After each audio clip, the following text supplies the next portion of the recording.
नमस्ते, यहाँहरूलाई मेरो नेपाली किचनमा स्वागत छ। आज म यहाँहरूमाझ स्याफालेको रेसिपी लिएर आएकी छु। स्याफाले तिब्बतीन फुड भए तापनि नेपालमा स्ट्रिट फुडको रूपमा यो एकदमै प्रचलित छ र स्याफाले घरैमा सजिलैसँग कसरी बनाउने भनेर म आज यहाँहरूमाझ लिएर आएकी छु र यसको स्वाद पनि एकदमै मिठो हुने भएकोले आशा छ यहाँहरूलाई पनि मन पर्नेछ।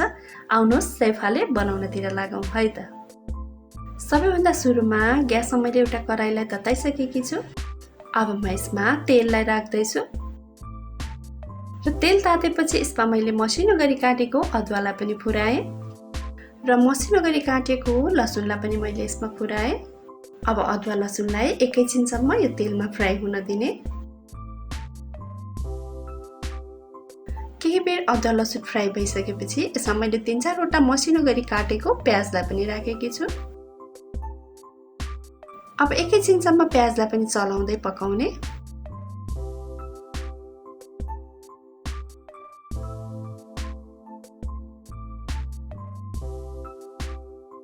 अब प्याज हल्का सफ्ट भएपछि यसमा मैले चिकनको किमालाई राख्दैछु। हजुरले यो चिकन किमाको ठाउँमा कुनै पनि मासुको किमालाई लिन सक्नुहुनेछ। अब एकपटक यसलाई राम्रोसँग चलाउने।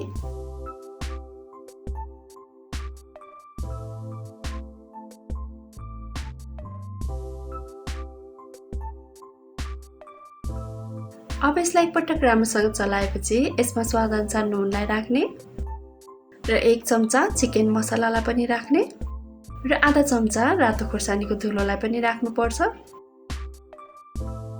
1 चिया चम्चा सोया ससलाई पनि राखौँ र यति कुरा राखिसकेपछि यसलाई एकदमै राम्रोसँग चलाउँदै एकछिन पकाउनु पर्छ।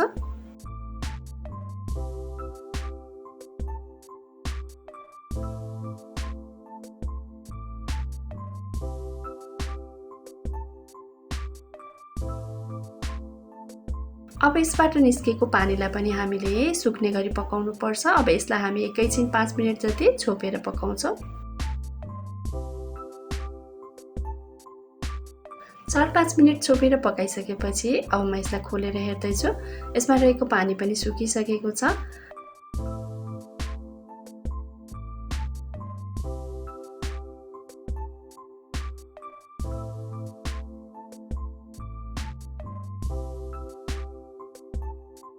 अब यसमा मैले मसिनो गरी काटेको हरियो धनिया पत्तालाई पनि राख्दैछु।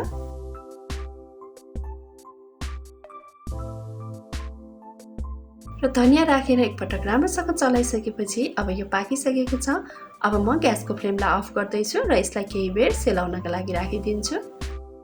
अब हाम्रो स्याफालेको फिलिङ तयार भइसकेपछि म चाहिँ डो बनाउनतिर लाग्छु। डो बनाउनका लागि मैले यहाँ एउटा आरीमा 500 ग्राम मैदालाई लिएकी छु।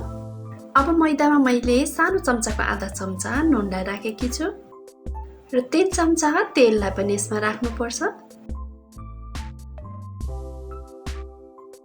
अब यसलाई हामीले हातले राम्रोसँग पिठोलाई माड्दै मिक्स गर्नुपर्छ।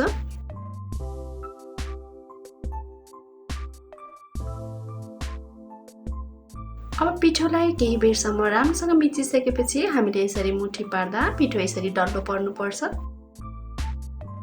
यतिको भएपछि चाहिँ यो पिठो तयार भएको छ। अब यसमा हामीले अलिअलि गर्दै पानी राख्दै डो बनाउनु पर्छ।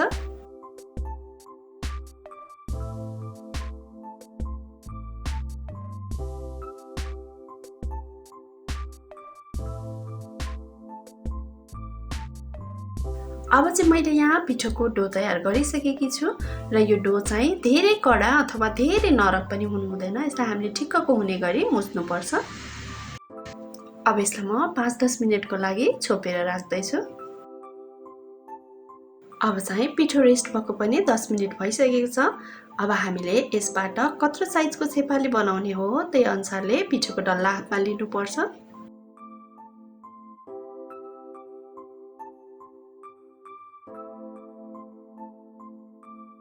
र यसलाई अब हामीले मोमो बनाउने जस्तै गरेर रोटी बेल्नुपर्छ।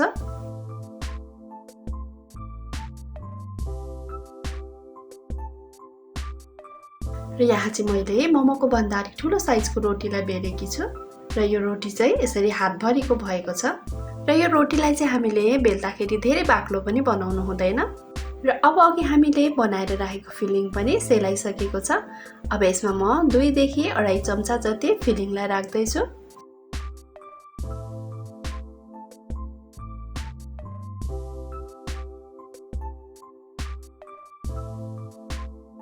अब यसलाई हामीले बराबर साइजमा फोल्ड गरेर यसमा रहेको यो छेउको भागलाई चाहिँ यसरी दबाउनु पर्छ।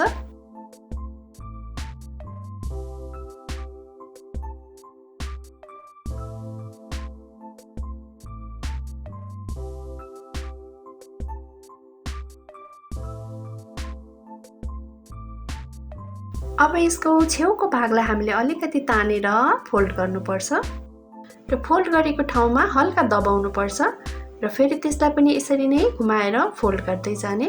यसरी नै हामीले सेफालेको यो बुट्टा बनाउँदै जानुपर्छ।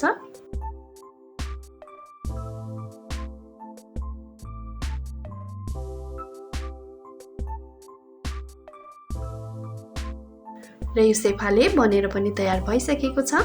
यसरी नै हामीले अरु सेफालेहरूलाई पनि बनाउँदै जानुपर्छ। र अब सेफालेलाई हामीले डिप फ्राई गर्नुपर्ने हुन्छ। डिप फ्राईको लागि मैले यहाँ तेल पनि तताइसकेकी छु। तेल तताउँदा चाहिँ हामीले मिडियम टु लो फ्लेममा तेललाई तताउनु पर्छ। तेललाई हामीले हाई फ्लेममा तताउनु हुँदैन। अब तेल तातेपछि तेलमा अट्ने जति सेफालेलाई हामीले फ्राई गर्नको लागि राख्नुपर्छ।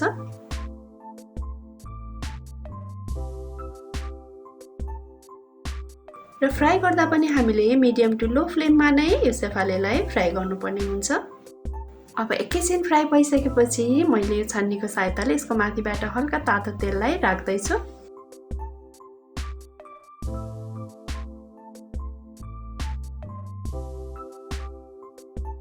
र 4 मिनेट जति फ्राई गरिसकेपछि यसको एकापट्टि गोल्डन ब्राउन हुन थालिसकेको छ। अब यसलाई म अर्कोपट्टि फर्काएर पनि फ्राई गर्छु।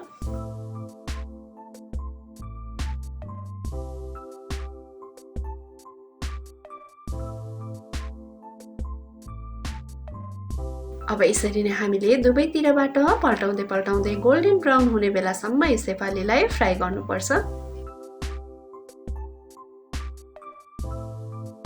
अब चाहिँ यो दुवैतिरबाट राम्रोसँग फ्राई भइसकेको छ। अब यसलाई म तेलबाट बाहिर निकाल्दैछु।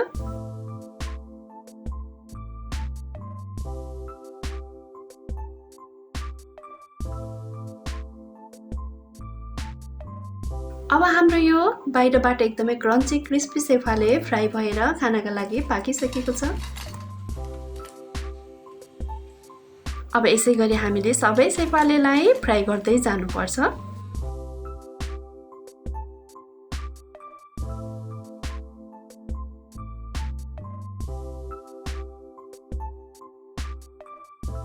बाहिरबाट एकदमै क्रन्ची क्रिस्पी र भित्रबाट सफ्ट यो सेफाले खानाको लागि रेडी भइसकेको छ।